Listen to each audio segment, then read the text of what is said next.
que no solamente es Pablo Escobar, que eso nos da un concepto erróneo de nuestra ciudad. Y lamentablemente también en Colombia hemos promocionado ese turismo del narcotráfico, ¿cierto? Con los museos de Pablo Escobar, los souvenirs de Pablo Escobar. Y yo como guía turístico pues me encargo de cambiar esa percepción que las personas tienen. Es una ciudad bella, una ciudad cultural, llena de arte, llena de música, llena de oportunidades.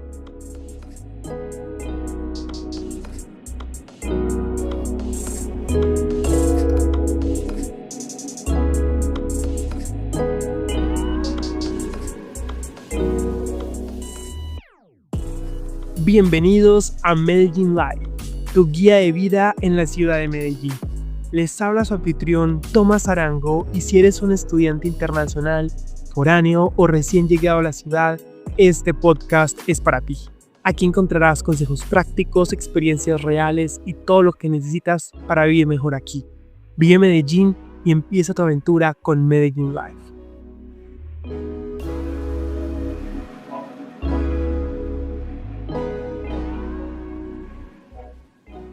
En el episodio de hoy vamos a estar hablando sobre el contexto histórico, cultural y geográfico de Medellín en compañía de Juan Giraldo para hablar mucho más de este tema. Juan, danos un contexto de Medellín, de quién eres tú, de todo esto. Bueno, mi nombre es Juan Giraldo, soy guía turístico en la Comuna 13. Por ende, todos los días estoy en contacto con personas extranjeras de diferentes países del mundo. Podría decir que Medellín ha sido una ciudad que ha cambiado mucho desde su fundación, más que todo en la época de los 80 también, la percepción que el resto del mundo tenía sobre esta ciudad, todo lo relacionado con el narcotráfico, peligro, secuestros, a pasar de ser hoy en día una ciudad la cual todos quieren visitar, siendo también la Comuna 13 el lugar más visitado de nuestra ciudad. Una percepción que ha cambiado a las personas al venir, al ver que es una ciudad muy hermosa, llena de árboles. Siempre me dicen es una ciudad verde, alegre, donde las personas son amigables y que a pesar de que todavía existe el estereotipo del narcotráfico, siempre se habla de Pablo Escobar. Hay muchas otras cosas bonitas de las cuales se puede hablar. Y Medellín empezó a evolucionar desde su fundación hasta lo que conocemos hoy. ¿Cómo ha sido un poco ese cambio de esa ciudad que se generó luego de ese movimiento de Santa Fe de Antioquia, escoger entre Río Negro y la urbe que conocemos en la actualidad? Bueno, ahí también podemos hablar un poco también de los aspectos geográficos y cómo las personas han empezado a construir en las periferias, en las partes altas de las montañas, también a causa de la violencia en las áreas rurales, cómo hemos sido lo suficientemente resilientes a pesar de la violencia, continuar con muchos proyectos en la ciudad y es increíble ver todas las personas que vienen en esas montañas, ¿cierto? Lo difícil que ha sido para ellos y también el provecho que le hemos sacado a esas construcciones. En el caso de la Comuna 13, que se ha convertido en un lugar muy turístico. Precisamente mencionabas el tema de la violencia y el narcotráfico y cómo ha trabajado la ciudad para ese cambio. Porque hablamos de una Medellín que en los años 80, 90 nadie venía. Es más, los habitantes que estaban acá tenían situaciones hasta de toques de queda donde no se podía salir y hoy hablamos de una ciudad que está en tendencia, que llegan nómadas digitales, que ha enfrentado un cambio enorme. Bueno, yo diría que muchos proyectos de innovación, lo que es escalas eléctricas, lo que es Medellín, el Valle del Software, Valle de Aburrá, Parque de los Pies Descalzos, por ejemplo, bibliotecas, la construcción de la Biblioteca España, metrocables y la idea es cambiar esa percepción que las personas tienen de nuestra ciudad. 2015, por ejemplo, tuvimos el premio a ciudad más innovadora del mundo. Y me estás mencionando un poco esos proyectos urbanísticos, esas transformaciones, que creo que un elemento ahí también clave va a ser el metro, que ya nos mencionabas un poco de él, porque además nos va a hablar de la geografía que tiene la ciudad en su expansión, en su diseño, entre lo que es sur, norte, oriental, nororiental. Exacto, el metro diría yo que es lo más característico de nuestra ciudad. De hecho, en este momento somos la única ciudad en Colombia con un sistema metro. No es subterráneo, es sobre tierra. Eso es algo que también le llama mucho la atención a toda la persona que viene a visitar. No solamente los nacionales colombianos, sino extranjeros. Les encanta lo limpio que es nuestro metro acá en Medellín. Se sienten seguros. Les gusta también la conectividad que tiene el metro de norte a sur y los costos, ¿cierto? Que por solo 4.000 pesos colombianos podemos usar metro, tranvía, metrocable y metro plus. Además, me estás hablando un poco de esos elementos que representan la cultura paisa, que nos da una identidad y señalabas un poco que es la única ciudad que tiene metro en Colombia. ¿Qué otras características hacen especial a Medellín dentro del país? Bueno, en Medellín, por ejemplo, la pujanza. ¿cierto? Lo que es la berraquera, el salir adelante a pesar de las dificultades. Diría yo también la limpieza que tenemos en nuestra ciudad. Todo el que viene a Medellín siempre dice que es una ciudad muy limpia en comparación con otras ciudades que han visitado previamente. Una ciudad verde, una ciudad llena de personas alegres, dispuestas a ayudar, mucha cultura, museos. Y dentro de eso, ¿cuáles son algunos elementos que nos hacen característicos o distintos? Creo que nos vamos a encontrar en primera mano con un acento que es el paisa, el nuestro, que ya marca una diferencia con los otros, pero dentro de prácticas, celebraciones o festividades que también caracteriza la identidad a nivel de Medellín, de Antioquia, que tiene un contexto cultural y histórico importante aquí. Sí, diría yo, como mencionas tú, el acento. Muchas personas del extranjero dicen, me gusta el acento colombiano, pero se refieren específicamente al acento paisa, ¿cierto? Es un acento como más cantado, más con una tonalidad diferente, ¿cierto? Se nos conoce también hoy en día por nuestra comida, la bandeja paisa. De hecho, erróneamente muchos lo catalogan como la comida nacional colombiana, pero no es así, es la de Medellín, del área paisa. También se nos conoce en este momento por la música, ¿cierto? Todo lo que es Karol G, Juanes, J Balvin, Maluma. Y dentro de esos elementos que nos empiezas a contar, que son los retentivos que las personas tienen, también al entender la ciudad, uno ve el contraste que sucede entre el sur, el norte, las diferentes áreas de la ciudad. Y quisiera que pudieras abrirnos un poco más el panorama de cómo son las dinámicas en estas diferentes zonas. Es muy diferente un poblado, una comuna 13, a el centro. A veces hay malentendidos o malinterpretaciones de algunas de estas zonas porque hay estereotipos o simplemente prevención. Bueno, en mi caso, que recibo muchas personas en Comuna 13 y muchos de ellos se hospedan en Poblado, siempre les pregunto el por qué decidieron quedarse ahí. Me dicen que por temas de seguridad, ¿sí? Pero hay que tener en cuenta que Poblado no es la única zona segura en nuestra ciudad. Hay muchas otras zonas seguras. También al llegar a Comuna 13 me preguntan mucho sobre drogas, ¿cierto? Una concepción errónea sobre Pablo Escobar. Si Pablo Escobar creó la Comuna 13, si todavía hay pandillas. Siempre les hablo muy honestamente sobre todo esto y les digo que pues los riesgos de ser secuestrado o asesinado en la ciudad son relativamente bajos. Todavía existen robos, pero Comuna 13, por ejemplo, es un lugar muy seguro, muy tranquilo, y siempre les aclaro eso a los turistas extranjeros que vienen ya sea de paso o permanentemente, de que no solamente por el lugar ser pobre o de estrato bajo es sinónimo de ser peligroso. Además, sé que también has tenido experiencia en la zona céntrica, que también has vivido allí y es un sitio que aún para muchos locales a veces representa miedo o temor por el caos, por la cantidad de personas, pero que termina siendo uno de los espacios con más riqueza histórica, arquitectónica, oferta cultural y demás. Sí, de hecho, he vivido gran parte de mi vida en el centro y soy consciente que tiene sus riesgos, ¿cierto? Es una zona donde actualmente hay bastantes robos, una zona donde lastimosamente existe mucho lo de drogadicción, prostitución, pero no quiere decir que no podamos disfrutar de la ciudad, ¿cierto? Simplemente tener precaución, como decimos los paisas, no al papaya. Totalmente, todo tiene que ver con un tema del conocimiento de la ciudad, entender sus dinámicas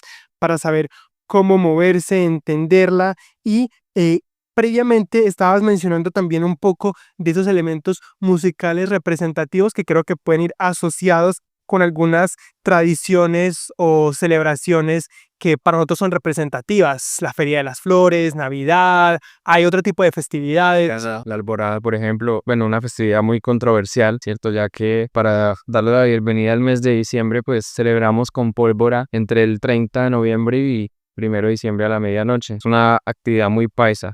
Feria de Flores y como mencionabas, lo más típico, nosotros tenemos Colombia Moda, ¿cierto? Que se celebra acá en Plaza Mayor. Y dentro de eso, hablabas del aspecto de la música y a lo que contamos con festivales como Altavoz, La Solar, mucho del turismo incrementado también debido pues a todos estos eventos musicales y también es común que nos encontremos con espacios en la ciudad que se prestan para este tipo de dinámicas. Sé que en la Comuna 13, por ejemplo, todo el tema del freestyle, de las improvisaciones, también se ha vuelto tendencia y además llama la atención y la curiosidad de muchos de los visitantes. Sí, de hecho hace poquito, ahorita en principios de febrero de este año 2025, estuvo un DJ turco allá en la Comuna 13, muchas personas estuvieron. Es algo que nos demuestra la capacidad de transformación que ha tenido nuestra ciudad. ¿cierto? De que a pesar de que existe la violencia, que todavía existen las drogas, se le intenta mostrar a la juventud, a las nuevas generaciones, que hay otras formas de hacer dinero. Los shows de breakdance, por ejemplo, nos recuerdan eso, de que estas personas que no tienen un trabajo estable o que no han tenido la oportunidad de ir a una universidad, de ir a un instituto académico, tienen esa opción, ir por lo malo o hacer parte de la transformación de nuestra ciudad. Muchos lugares, muchos eventos musicales, dentro de poco, ahorita en febrero también tenemos el Tomorrowland Core, todo lo relacionado con la música electrónica, los DJs. Diría yo que el género musical más fuerte es el reggaetón, pero hay espacios para todo. Tenemos también Salón Amador, hora electrónica. Tenemos allí en San Antonio. El Salón Málaga, que tiene todo ese contexto del tango. Tenemos Zona Habana en el barrio Laureles, todo lo relacionado con la salsa, estilo cubano, colombiano. Entonces es una ciudad que tiene una multiculturalidad a nivel musical, toda esa mezcla. Y hay un aspecto que no hemos abordado aún, porque hemos hablado un poco de ese contexto histórico, de esa fundación de Medellín en el centro, de la expansión que se ha dado en la periferia, como les mencionabas, a raíz también de esos desplazamientos, de la violencia que generaron. Entonces quedamos ese contraste entre una zona como poblado con edificios y más el norte con casas de ladrillo. Y hay el aspecto que no hemos tratado y es todo el tema de lo verde, de lo natural. Creo que no pasa desapercibido en Medellín, que a veces parece una ciudad casi inmersa en la selva. Sí, diría yo que aunque somos una ciudad muy verde,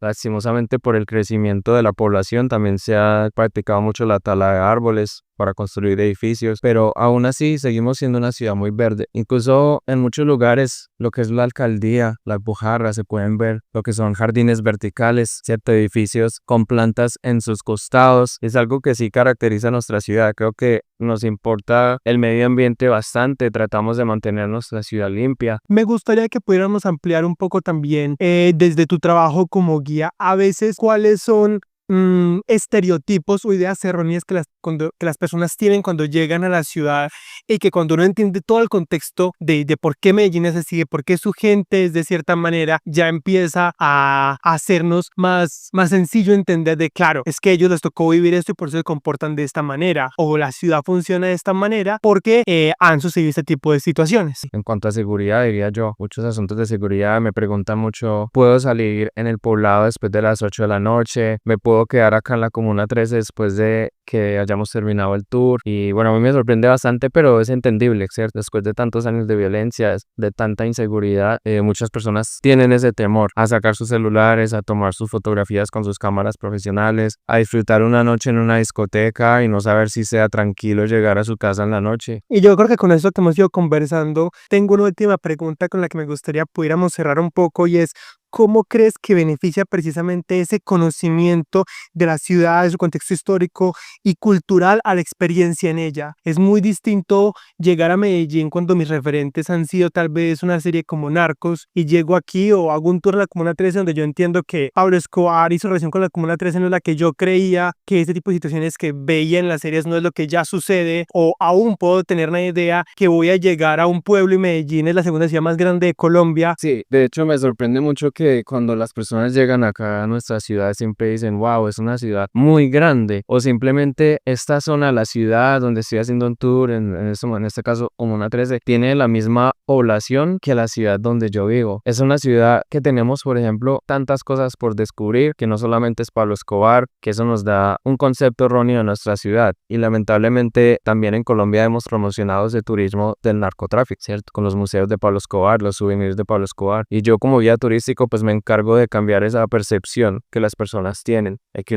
es una ciudad bella, una ciudad cultural, llena de arte, llena de música, llena de oportunidades. Señalemos algo más antes de cerrar cuando mencionas eso, y es que Medellín, mencionas el arte y hablamos de Botero, hablamos de Débora Arango, o aún nos podemos encontrar con ese contexto de que era una ciudad textil, de que tiene un alto desarrollo a nivel de toda esta parte de producción, y que hay un montón de elementos que los destacan. Mencionabas la música, no sé cuál otro nos puede estar quedando por fuera que también lo hace representativo, el tango en Manrique, no sé qué otro. En cuanto a lo mercantil, como mencionas, somos una ciudad textil. De hecho, el edificio Coltejer, el más grande, hace referencia a eso, empresa colombiana de tejedores, ¿cierto? Somos una ciudad de flores, somos una ciudad de café también, aunque no se cultiva el café acá en la ciudad, pues en otras zonas cerca de la ciudad se cultiva. Siempre me genera curiosidad eso, que los turistas dicen, wow, hay tantas cosas por ver, hay tantas cosas por hacer, hay tantas camisetas en las calles, y yo les hablo sobre eso, sobre los tipos de negocios que hay en la ciudad, y no solamente son drogas, no es narcotráfico, es muchas cosas más. Muchas gracias, Juan.